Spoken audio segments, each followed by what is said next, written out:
आता जसे मैत आपण हे करतो त्याप्रमाणे हे आता पिकं बघितल्यानंतर आम्हाला ते मैत हे करायला वाटतंय।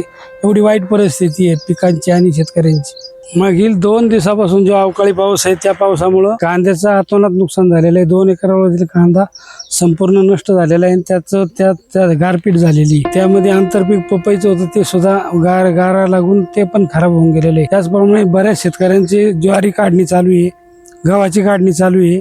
शेतामध्ये ते संपूर्ण पिकं उद्ध्वस्त झालेली आहे। वर्षभराच्या वैरणीची हे का असते लोकांची संपूर्ण वैरणी भिजून मातीमोल झालेले आहे। त्याच्यावर पाणी आणि चिखल बसून गेलेला आहे।